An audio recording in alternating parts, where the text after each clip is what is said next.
Hello, everybody. Yeah. So, I started doing comedy this year. This is my first year. This is like fifth open mic or something. And when I started doing comedy, my entire life started to change in different ways. Like, people started giving me jokes. Even I wasn't asking for jokes, but I guess, thank you.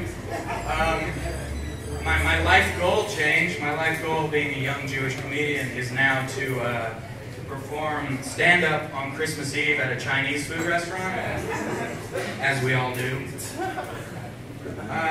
Speaking of food, anybody like seafood in here? Okay, good enough. Seafood is terrible. It's the worst. It tastes delicious, but it's really immoral and mean. Think about this.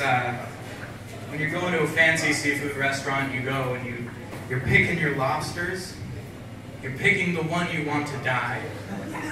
And then the ones you don't pick are now self-conscious why you did not pick them. They're worried, oh, maybe I'm too red, maybe my claws are lopsided, maybe it's because of my wonky eye or my broken leg, and that's just rude. Another part of seafood that's very rude is when you cook shellfish, you are killing them inside of their homes, using their other homes, which is water.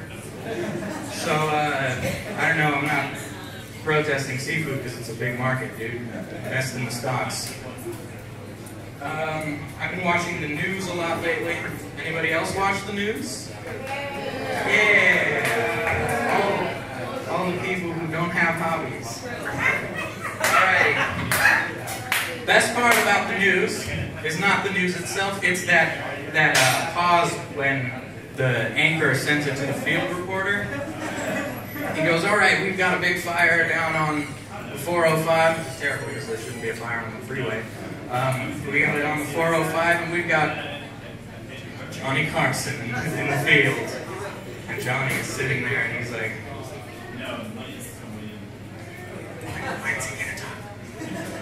I knew this is my first day. Oh, the fire is right here behind me, and it's really big, and it's hit a lot of people, and they're like, wow, Johnny, that's terrible. Can you tell us how big? And, is there anything else he's gonna ask me? I wasn't prepared for this. I just got out of news anchor school. And that's the best part of the news. You don't need the actual news. You just need that exciting pause. I'm getting really tired of people with ringtones that aren't normal. Like, if you're a passenger in my car, please make sure that your ringtone is not a police siren. Because that could cause some issues. I could swerve to the left or the right, I don't know, whatever side of the road I'm driving on. And hurt a lot of people. Also, if you want to show me a song, show me the full song. Don't just show me the 10 seconds that loops. Don't cheap out. Buy the full song. It's good for the artists. Let's see.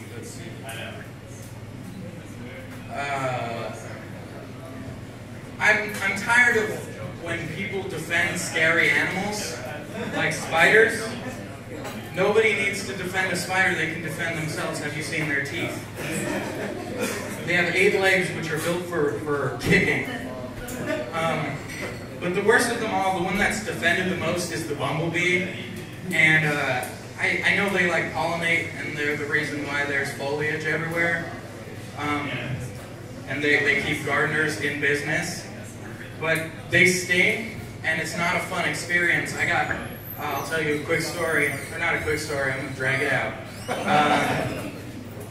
A couple months ago, I was in school, because I'm a youngin', and I was sitting at lunchtime with my lunchbox, and I was eating my turkey sandwich, and a bee flew by, stung me in the neck, and then kept going like a bumblebee drive-by.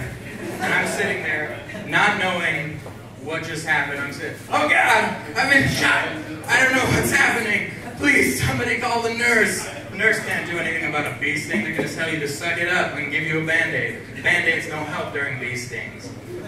But I'm sitting there, and this bee obviously knows it's going to die. They're the kamikazes of the insect world. And he comes just to spite me, stings me in the neck, and runs away. And I'm like, what's the deal? Stop defending bees. They don't need defense. They can defend themselves until they die. Yeah. Can I get an amen? Here's something you never would have thought you were going to hear is Carl's Jr. promotes slavery. Let me explain, because it doesn't seem like any of you guys are getting this. If you look at it, it's Carl apostrophe S Jr. It's his junior. He owns the junior. You cannot own your juniors. Alright? The juniors are people. You cannot own a junior. I know there's like the junior Western cheeseburger, but it's not Carl's junior Western cheeseburger. But you can own a cheeseburger momentarily until you devour it. But you can't devour human beings, all right? Let's see. Hold on. I know I got more stuff for you. I'm tired of, I'm not tired of it because I drank a Red Bull. I don't like the fact that it's so hard to tell when people are rich because I try and make friends based on how many Doritos Locos Tacos you can buy me. Back in the day, you used to be able to tell how rich someone was based on the size of their top hat.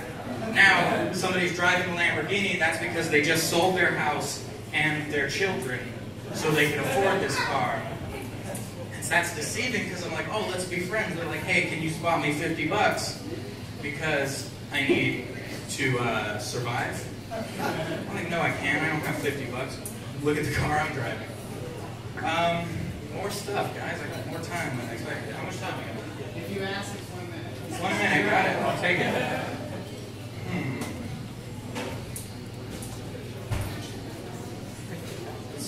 Let's see. Autocorrect. Yeah. Alright? I hate it when I write something wrong and it doesn't correct it for me. It just gives me the little red line under it and says, you're an idiot, fix it, figure it out. And if that's your job, autocorrect, this is what I'm paying you for, right? You need to fix my stupidity. I bought a phone with autocorrect strictly because if I didn't, my texts would sound something like this. Hey, Doug, want to go to the Mac? That is, hey, dude, want to go to the mall?